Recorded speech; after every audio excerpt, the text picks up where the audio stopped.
ಪ್ರಿಯರೇ, ದೇವರು ಒಳ್ಳೆಯವರು, ಒಳ್ಳೆಯದನ್ನೇ ಮಾಡುವವರಾಗಿದ್ದಾರೆ. ದೇವರು ಒಳ್ಳೆಯ ಕಾರ್ಯಗಳನ್ನು ಮಾಡುವವರಾಗಿದ್ದಾರೆ. ಕೊಂಡಲೆಲ್ಲೋ, ಲೋಯಲೆಲ್ಲೋ,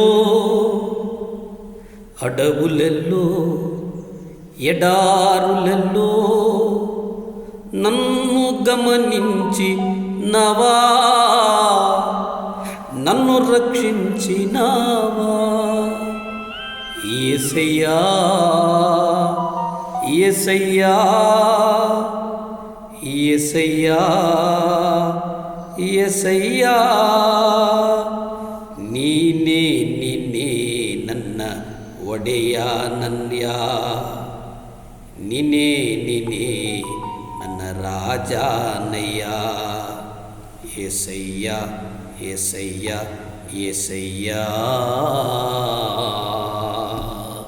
ಪ್ರಿಯರೇ, ಲೂಕ ಪತ್ರಿಕೆ 6ನೇ ಅಧ್ಯಾಯ 34 ನಾವು ಓದಿಕೊಳ್ಳೋದಾದರೆ,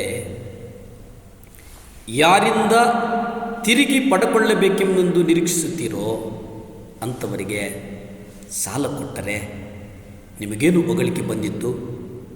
ಯಾಕೆಂದರೆ ಪಾಪಿಗಳೂ ಸಹ ಹಾಗೆಯೇ ತಾವು ಕೊಟ್ಟಷ್ಟು ತಿರುಗಿ ಪಡೆಯುವಂತೆ ಪಾಪಿಗಳಿಗೆ ಸಾಲ ಕೊಡುತ್ತಾರೆ.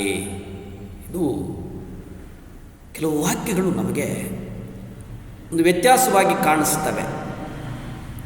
ಒಂದು ಸಾಲ, ಒಬ್ಬ ಸಹೋದರನು ನನ್ನ ಬಳಿಗೆ ಬಂದು ಮತ್ತೊಬ್ಬನ ಸಹೋದರನು ತನ್ನಿಂದ 3,000 ರೂಪಾಯಿಗಳ ಸಾಲ ಪಡೆದಿದ್ದೇನೆ, ಆ ಸಾಲ ಮರುಪಾವತಿ ಮಾಡುವಂಥ ಒಂದು ಭರವಸೆ ಕೊಟ್ಟಿದ್ದೇನೆ ಎಂದು ಹೇಳಿದಾಗ, ಇಲ್ಲಿ ಬಹಳ ಸಮಯದ ನಂತರ ಆ ಸಹೋದರನು ಸಾಲವನ್ನು ತೀರಿಸಲಿಲ್ಲ. ಆದರೆ ಏನಾಗ್ತದೆ, ಆ ಸಾಲ ತೀರಿಸದೇ ಇದ್ದಂಥ ಸಂದರ್ಭದಲ್ಲಿ ನೀನು ದೇವರ ವಾಕ್ಯಕ್ಕೆ ಅವಿಧೇಯನಾಗಿ ನಡೆದುಕೊಂಡಿದ್ದಿ ಎಂದು ಹೇಳಿದೆ. ಯಾಕಂದರೆ ದೇವರ ವಾಕ್ಯ ಏನು ಹೇಳ್ತದೆ ಅಂತಂದರೆ, ವಿಶೇಷವಾಗಿ ತಿರುಗಿ ಸಿಕ್ಕಿತೆಂಬ ನಿರೀಕ್ಷೆಯಿಲ್ಲದೆ ಕೊಡು. ನೀನು ಅದು ತಿರುಗಿ ಸಿಗ್ತದೆ ಅನ್ನುವ ಸಾಲವನ್ನು ಕೊಟ್ಟರೆ ನಿನಗೆ ಹೊಗಳಿಕೆ ಬಂದಿತ್ತು. ಪಾಪಿಷ್ಟರು ಸಹ ಪಾಪಿಷ್ಟರಿಗೆ ತಿರುಗಿ ಸಿಕ್ಕಿತೆಂದು ಸಾಲ ಕೊಡುತ್ತಾರಲ್ಲ. ಪ್ರಿಯ ಕ್ರೈಸ್ತ ವಿಶ್ವಾಸಿ, ನೀನು ಹೀಗೆ ಕೊಡಬಾರದು. ತಿರುಗಿ ಪಡೆಯುವ ನಿರೀಕ್ಷೆ ಇಲ್ಲದೆ ಕೊಡು ಅನ್ನುವಂಥದ್ದನ್ನು ನಾವು ಇಲ್ಲಿ ಗಮನಿಸಬೇಕಾಗ್ತದೆ. ಪ್ರಿಯರೇ, ಯೇಸುವಿನ ಮಾತಿನ ಅರ್ಥ, ನೀನು ಎಷ್ಟನ್ನು ಹಿಂದೆ ಸಿಗುವ ನಿರೀಕ್ಷೆ ಇಲ್ಲದೆ ಕೊಡಬಲ್ಲೆಯೋ ಅಷ್ಟನ್ನು ಮಾತ್ರ ಸಾಲವಾಗಿ ಕೊಡು.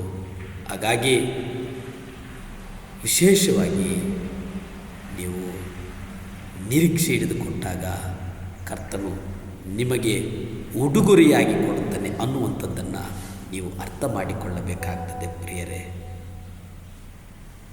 ವಿಶೇಷವಾಗಿ ದೇವರು, ಯಾಕಂದರೆ ಅದ್ಭುತಗಳನ್ನು ಮಾಡುವಾತನು,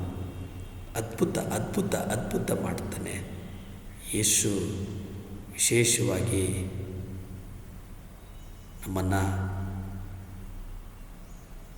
ಆಶೀರ್ವದಿಸ್ತಾನೆ, ಬಲವಾಗಿ ನಡೆಸ್ತಾನೆ.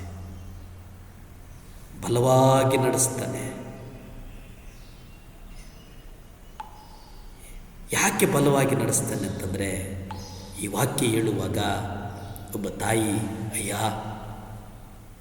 ನನಗೆ ಲಂಗ್ಸ್ ಸಮಸ್ಯೆ ಇದೆ, ಪ್ರಾರ್ಥಿಸಿ ಎಂಬುದಾಗಿ ಕೇಳಿಕೊಂಡಿದ್ದಾಳೆ.